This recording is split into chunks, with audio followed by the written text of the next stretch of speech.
Hello there, welcome to the Coding Cafe. Today we are going to learn non-primitive data types. So आज तक हमने देखे थे primitive data types. आज हम देखने वाले हैं non-primitive data types. Okay, so spelling mistake हो सकता है. So non-primitive data types. कौन कौन से नॉन प्रिमिटिव डेटा टाइप्स हैं? वैसे तो डिफरेंट है, लेकिन हम तीन चीज़ों के ऊपर सबसे ज़्यादा फोकस करेंगे. सबसे पहला है स्ट्रिंग, जिसके ऊपर बहुत ज़्यादा सवाल किए जाते हैं इंटरव्यू में. दूसरा है एरेज और तीसरा है हमारे लिए क्लासेस एंड ऑब्जेक्ट, जिसके बारे में हमने थोड़ा बहुत देखा है. ठीक है, so classes and objects, these are the three non-primitive data types which are very important. Okay, अब इसमें जो non-primitive data types है, non-primitive data types के पास में कुछ methods होती है. Okay, क्या होती है? कुछ methods होती है. जैसे कि मैं यहाँ पर अभी लिख रहा हूँ, डायरेक्टली मैं कॉपी पेस्ट कर रहा हूँ, मेरे पास चीज़ें ऑलरेडी कुछ है. सो non-primitive data types can have methods. methods होती है मतलब मैं बताता हूँ अभी. ठीक है, तो हम देखने वाले हैं strings, arrays and classes and objects. Right, so इसको हटा देते हैं. अभी नॉन प्रिमिटिव डेटा टाइप्स के पास कुछ मेथड्स होती है. अब मैंने एक फोल्डर बनाया हुआ है स्ट्रिंग नाम से, और उसके अंदर एक अपर केस एग्जाम्पल डॉट जावा नाम से एक फाइल बनाई है. अपर केस एग्जाम्पल डॉट जावा, इसका मतलब क्या है कि जो भी कुछ लोअर केस में है वो मुझे अपर केस में कन्वर्ट करना है. ओके, तो आपको पता है कि सिंटैक्स क्या है जावा का, वही सिंटैक्स मैं डायरेक्टली यहाँ पर कॉपी पेस्ट कर रहा हूँ क्योंकि हमारा टाइम बच सके. ओके, तो सिंटैक्स मैंने कॉपी पेस्ट कर लिया और दो कर्ली ब्रैकेट्स हमको यहाँ पर क्लोज करने पड़ेंगे, जिसकी वजह से हमारा सिंटैक्स पूरा तैयार हो चुका है. नाउ रिमेंबर कि इसमें मुझे अब जो स्मॉल लेटर्स है उनको कैपिटल लेटर्स में कन्वर्ट करना है. तो मैं एक स्ट्रिंग ले रहा हूँ और स्ट्रिंग को हम डिनोट करते हैं डबल कोट के अंदर. अगेन स्ट्रिंग को हम डिनोट करते हैं डबल कोट के अंदर. चलो ठीक है, तो यहां पर देखना, मैंने एक स्ट्रिंग लिखा ग्रीट नाम से. मेरे स्ट्रिंग का नाम क्या है? ग्रीट. ओके, और जो स्ट्रिंग है वो डबल कोट के अंदर मैंने लिखा हुआ, यानी कि जो वैल्यू रहेगी वो मैं डबल कोट के अंदर लिखूंगा. तो ये डबल कोट के अंदर लिख लिया. सो ये मेरा वेरिएबल है, ये मेरा डेटा टाइप है, और ये वैल्यू है, या फिर इसको लिटरल बोलते हैं, जो कि डबल कोट के अंदर लिखा गया है. तो स्ट्रिंग को हम डबल कोट के अंदर लिखते हैं. ओके, अब तक हमने डेटा टाइप देखे थे अलग अलग. तो यहाँ पर हमने कार लिखा था, यहाँ पर हमने कार लिखा था, राइट, और यहाँ पर हमने इंट भी लिखा था. तो इस तरीके से यहाँ पर स्ट्रिंग आएगा अभी, जो कि डबल कोट के अंदर लिखा जाता है. अब इसके पास कुछ मेथड्स है. मतलब इसके पास कुछ मेथड्स है जो कि ऑटोमेटिकली हमारा काम कर देंगे. ओके, ऑटोमेटिकली हमारा काम कर देंगे. जैसे लेट्स से फॉर एग्जांपल, अभी इसका आउटपुट भी मुझको स्ट्रिंग में ही आएगा. तो मैं एक काम कर देता हूँ, आउटपुट को स्टोर करने के लिए, यानी कि आउटपुट को होल्ड करने के लिए मैं एक वेरिएबल बना देता हूँ यहाँ पे. ओके, सो मैं एक वेरिएबल बना रहा हूँ. देखो, अभी मैं जस्ट डायरेक्टली कॉपी पेस्ट कर रहा हूँ सारी चीज़ों को. यहाँ पर मैंने वेरिएबल बना दिया रिजल्ट नाम से, यानी कि जो भी आउटपुट आएगा उसको मैं रिजल्ट के अंदर स्टोर करने वाला हूं. ठीक है, अब मुझे क्या करना है, जो ग्रीट है, मेरा ग्रीट है, उसको कैपिटल लेटर में कन्वर्ट करना है. डॉट लिखा मैंने और मैं लिखूंगा 2. अब देखो यहां पर आपको ऊपर 2 अपर केस मिल रहा होगा, है ना.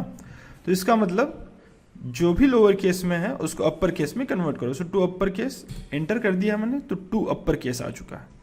राइट, अब इसको क्लोज कर दूंगा मैं इस तरीके से, यानी कि ग्रीट को अपर केस में कन्वर्ट करो, और जो भी अपर केस में आएगा उसको रिजल्ट के अंदर स्टोर करो, है ना. रिजल्ट मेरा वेरिएबल है तो उसमें स्टोर हो जाएगा. Now what I am going to do is I am going to print both of them. Okay, so SYSOUT लिखूंगा, system.out.println अपने आप आ जाएगा. अब मैं इसमें ग्रीट को एंटर करूंगा, उसके बाद में मैं एंटर करूंगा रिजल्ट को SYSOUT system.out.println. अब मुझको देखना है कि पहले ये कैसे दिखता था, है ना, अब ये कैसे दिख रहा है. पहले मैं मोटा था, अब मैं पतला हो गया टाइप, या फिर पहले मैं पतला था, अब मैं मोटा हो गया, इस टाइप में. So before and after result हमको यहाँ पर देखने को मिलेगा। नाउ अब मैं क्या करता हूँ, इसको रन करने की कोशिश करता हूँ। आप देख सकते हो पूरा कोड आपके सामने है, थोड़ा सा मैंने अच्छे से उसको फॉर्मेटिंग किया हुआ है। Now let's understand this. यहाँ पर स्ट्रिंग के अंदर ही मैं हूँ अभी, यानी कि जिस फोल्डर में मैं यहाँ पर हूँ वही मैं इस फोल्डर के अंदर आपको दिख रहा हूँ ना। मैं लिखूंगा जावा, डायरेक्टली जावा लिखूंगा डायरेक्टली, यानी कि कंपाइल भी हो मेरा कोड और रन भी हो साथ साथ में। सो अपर केस एग्जाम्पल, मेरी फाइल का नाम .java, right, enter and you will see, ओहो पहले था लोअर केस में और ये लोअर केस में था पहले, अब ये अपर केस में आ चुका है, यानी कि बिफोर और आफ्टर वाला रिजल्ट, यानी कि ये हमारा आउटपुट यहाँ पर हमें मिल रहा है। सो ये बिफोर था और ये आफ्टर था। क्लियर? तो इस तरीके से हम इसको कर सकते हैं। नाउ अगर आपको नहीं समझ में आया होगा तो मैं दोबारा एक बार समझाने की कोशिश करता हूँ, लेकिन इस बार मैं आपको लोअर केस एग्जाम्पल के साथ एक्सप्लेन करूंगा। तो देखो जितना भी कोड मेरे पास है अंदर का, उसको मैंने निकाल लिया, या फिर कंट्रोल सी रख देते हैं, कंट्रोल सी कर देते हैं, और लोअर केस एग्जाम्पल के ऊपर चलते हैं। लोअर केस एग्जाम्पल के ऊपर चलते हैं। यहाँ पर तो कुछ भी नहीं है, तो एक काम कर देते हैं, पूरा का पूरा ही कोड यहाँ से मैं उठा लेता हूँ। ठीक, यहाँ पर ये पूरा का पूरा कोड मैं पेस्ट कर दूंगा। बस यहाँ पर अपर की जगह मैं कर दूंगा lower. Okay, lower case example. तो ये मेरा लोअर केस एग्जाम्पल हो गया। ना अब देखना, जो हेलो वर्ड है उसकी जगह में मैं अपना नाम लिखूंगा। Okay, Amol, let's say Amol loves coding, इस तरीके से मैंने लिख दिया। अब ये जो ग्रीट मैंने किया हुआ है अमोल लव्स कोडिंग, इसको मुझे स्मॉल लेटर में कन्वर्ट करना है, लोअर केस में कन्वर्ट करना है। नाउ ग्रीट डॉट, अब मेरे पास क्या अवेलेबल है, मेरे पास है टू लोअर केस। तो जैसे ही मैं टू लोअर केस करूंगा उसके बाद सेमी कॉलन, और मेरा कोड तैयार हो चुका है। अब इसका मतलब ये जो अमोल लव्स कोडिंग है, पहले तो ये ओरिजिनली प्रिंट होगा क्योंकि ग्रिड के अंदर अमोल लव्स कोडिंग कैपिटल में है। उसके बाद में उसको हमने लोअर केस में कन्वर्ट किया, जो कि रिजल्ट में स्टोर कर दिया, और यहाँ पर रिजल्ट हम प्रिंट कर रहे हैं। इसका मतलब ये लोअर केस में आएगा। So upper case lower case आपको दोनों भी मिल जाएगा। Now let's just run this code again. Java, थोड़ा सा इधर उधर हो गया होगा, कंट्रोल सी कर देते हैं एक बार।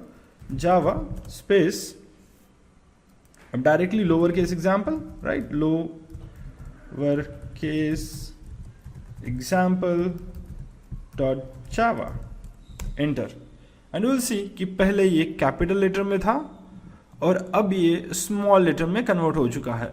सो हमारे पास अलग अलग टाइप्स की मेथड्स होती है। तो देखो स्ट्रिंग के पास ये मेथड अवेलेबल है, to upper case to lower case, ये स्ट्रिंग के पास अवेलेबल है। इसका मतलब क्या है कि हमें कोड को स्क्रैच से लिखने की जरूरत नहीं है। इसके पीछे ऑब्वियसली एक लॉजिक चल रहा होगा। टू लोअर केस, ऑब्वियसली ये जो टू लोअर केस है तो उसके पीछे एक लॉजिक लिखा होगा किसी ने ऑलरेडी, हम उस लॉजिक को डायरेक्टली इंप्लीमेंट कर रहे हैं यहाँ पर। इसका मतलब ये है कि हमको पूरा का पूरा कोड स्क्रैच से लिखने की जरूरत नहीं पड़ रही है। तो मेथड्स वो होती है जहाँ पर हमको पूरा का पूरा कोड स्क्रैच से लिखने की जरूरत नहीं है, और उन मेथड्स का यूज करके डायरेक्टली हम चीज़ों को कन्वर्ट कर सकते हैं, इम्प्लीमेंट कर सकते हैं। तो यही इसके पीछे का मोटिव होता है। ठीक है, so thanks for watching the video, have a nice day. बाकी की मेथड्स में सारी की सारी आपको एक्सप्लेन करूंगा यहाँ पर, उसके ऊपर हम बहुत सारे एग्जाम्पल्स लेंगे और आपको मतलब बहुत ही अच्छे से स्ट्रिंग एरेज इसको पढ़ा दिया जाएगा ताकि आप इंटरव्यू में अच्छे से मार्क्स ला सको। So thanks for watching the video, have a nice day.